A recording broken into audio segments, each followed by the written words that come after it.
मुख्यमंत्री शिवराज सिंह चौहान का कानून है, जहां की सर्किट हाउस में भी हिस्ट्री सीटर बदमाशों के लिए बुकिंग की जाती है, वो भी मुख्यमंत्री के कार्यक्रम के एक दिन पूर्व। अजब है शिवराज और गजब है यहाँ के कानून।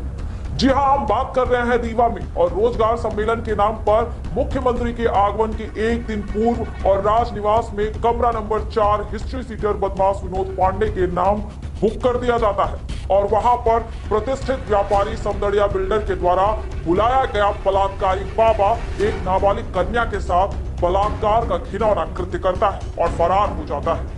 समदड़िया गोल्ड का शुभारंभ करने आए बलात्कारी बाबा सीताराम आखिर सर्किट हाउस में कैसे और किसके इशारों पर रुका, ये बड़ा सवाल है। मुख्यमंत्री की सुरक्षा को ताक पर रखकर हिस्ट्री सीटर बदमाश विनोद पांडे के नाम पर राजनिवास का कमरा बुक होना गले के नीचे नहीं उतरता। मुख्यमंत्री की सुरक्षा को लेकर जिला प्रशासन अलर्ट मोड में है, फिर भी एक घटना घटी। आखिर ऐसे अपराधियों का सरपरस्त नेता कौन है? मुख्यमंत्री को ऐसे बदमाशों से कोई खतरा नहीं। ये रीवा के भाजपा कद्दावर नेता इनके संरक्षक और सरपरस्त हैं, ये बड़ा सवाल है। सूत्रों की माने तो सर्किट हाउस में जिस कमरे में बलात्कार जैसी घिनौनी हरकत को अंजाम दिया गया वो रीवा के प्रभारी मंत्री बिसाहू लाल सिंह के नाम पर बुक था, लेकिन ऐसा कांड होने के बाद जिला प्रशासन के हाथ पैर फूल गए और जल्दबाजी में उसे हिस्ट्री सीटर बदमाश के नाम पर बुक कर दिया गया। अब इसका उत्तर तो प्रदेश के मुख्यमंत्री जी ही दे पाएंगे कि क्या सर्किट हाउस में हिस्ट्री सीटर बदमाश भी ठहरते हैं, वो भी मुख्यमंत्री दौरे के एक दिन पूर्व। हम आपको बता दें कि राजनीति और जिले के अपराधियों की किस तरह से साठगांठ होता है, तो जान लीजिए। दुष्कर्म में सहयोगी विनोद पांडे के खिलाफ आधा सैकड़ा आपराधिक मामले दर्ज हैं। विनोद पांडे सबसे ज्यादा चर्चा में तब रहा जब अपने गुरु संजय त्रिपाठी के साथ मिलकर रसराज होटल के मालिकों की हत्या कर दी और सलाखों के पीछे दोनों व्यक्तियों ने साथ साथ सजा कर दी।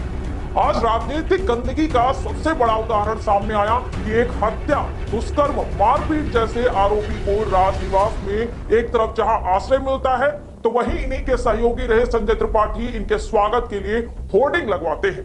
हद तो तब हो गई कि प्रदेश के गृह मंत्री, मुख्यमंत्री, विधानसभा अध्यक्ष, एसपी के साथ ऐसे अपराधी फोटो खिंचवाकर जनता पर दबाव बनाते हैं। ऐसे अपराधियों को न्यायालय से जमानत मिली हुई है, जिनके जमानत के कागजात भी इनके पास नहीं है। हाई कोर्ट से फाइलें गोल करवा दी गई हैं। आज उन्हीं अपराधियों के द्वारा जिले की बेटी के साथ इतना घृणित कार्य किया, फिर प्रशासन सत्ता के दबाव और वोट की राजनीति के चलते इन्हें खुला संरक्षण देता रहा और अपने साथ फोटो खिंचवाकर जनता का शोषण करने के लिए खुली छूट दे रखी थी। अगर शिवराज सिंह चौहान वाकई अपने आप को बुलडोजर मुख्यमंत्री घोषित करना चाहते हैं तो जरूरत इस बात की है कि बुलडोजर विनोद पांडे के घर में नहीं, बल्कि विनोद पांडे जैसे अपराधियों को संरक्षण देने वाले इनके आकाओं पर होनी चाहिए, जिनके साथ ये जेल की सजा काटे, जिनके छत्र छाया में इतना बड़ा अपराधी बना। खासकर उन राजनीतिक संरक्षण देने वालों के घरों में भी बुलडोजर चलनी चाहिए, जिनके साथ इनकी फोटो खिंचवाकर ये अपराधी आज समाज में अपनी दहशत फैलाकर अपनी तिजोरी भर रहे हैं। निश्चित तौर पर जिस तरह से राजनिवास में ये घृणित कार्य हुआ, उसमें विनोद पांडे, समदड़िया बिल्डर के यहाँ का प्रशासन, विनोद पांडे के गुरु संजय त्रिपाठी और सत्ताधारी दल भी उस बेटी के कसूरवार है जिसकी आबरू लूटी गई है। ये बहुत शर्मनाक मामला है। एक महंत के द्वारा ऐसा कृत्य किया जा रहा है। हाँ, विश्वास उठता जा रहा है महंतों से जनता का। तो हमारे रीवा का सर्किट हाउस राजविलास बुक होता है, तो ये आम आदमियों के लिए नहीं है। अब इसमें जो ये तीसरा व्यक्ति विनोद पांडे है, ये कौन है, ये कहाँ से आया, और ये इतना बड़ा अपराधी है, दर्जनों का नहीं सैकड़ों का अपराध इसके पंजीबद्ध हैं, फिर भी इसको सर्किट हाउस बुक होता है। इसमें कौन से बुक करने वाले अधिकारी हैं, इसको किसने दिया? उस लड़की को सुरक्षा भी दी जाए, क्योंकि वो अपराधी ऐसा है कि अगर लड़की को सुरक्षा नहीं दी जाएगी तो कल उस पर हमला भी बोल सकता है। देखिए, सबसे पहले तो इससे खराब दिन, इससे बुरे दिन हो नहीं सकते इस रीवा के लिए, और रीवा की जो शुचिता थी राजनिवास सर्किट हाउस, उसके लिए। सर्किट हाउस हमारी एक पहचान थी, उसमें मुख्यमंत्री से लेकर प्रधानमंत्री से लेकर बड़े बड़े नेता रुका करते थे। कमरा किसके इशारे से बुक हुआ? निश्चित तौर पे कमरा सत्ताधारी जो लोग हैं, पूर्व मंत्री राजेंद्र शुक्ला के इशारे से बुक हुआ होगा, या तो गिरीश गौतम जी के इशारे से बुक हुआ होगा, या तो उनके सांसद विधायकों के इशारे से बुक हुआ होगा। इसलिए मैं ये बात कह रहा हूँ जोर दे के कि ये इनके इशारे से बुक ना हुआ होगा तो रीवा का जो एसडीएम और रीवा के कलेक्टर हैं वो तो आम आदमियों को कमरा देते नहीं। अपन जैसे कोई बड़ा पदाधिकारी आए और बोले कि इनके नाम पे कमरा बुक कर दो तो कहते हैं सारे बुक हैं। अब समझ में आया कि ये कमरा क्यों बुक रहते थे और वहाँ पे ये क्या काम करते थे। भारत देश के प्रधानमंत्री नरेंद्र मोदी जी कहा करते हैं कि मैं तो कपड़ों से पहचान जाता हूँ कि अपराधी कैसे हैं। भगवा रंग जो हमारे शिवाजी का प्रतीक था, एक हमारे शान और शौर्य का प्रतीक था, उस भगवा रंग को कलंकित करने का काम भाजपा से जुड़े हुए लोग ही क्यों करते हैं। और नरेंद्र मोदी जी ऐसे अपराधियों को पहचाने जो भगवा रंग को कलंकित कर रहे हैं, हमारी बहन बेटियों की इज्जत लूट रहे हैं। एक तरफ ये बेटी पढ़ाओ और बेटी बचाओ, यही बेटी इनका यही इसी प्रकार से बेटी बचेंगी। तो इनके कथनी और करनी में अंतर है।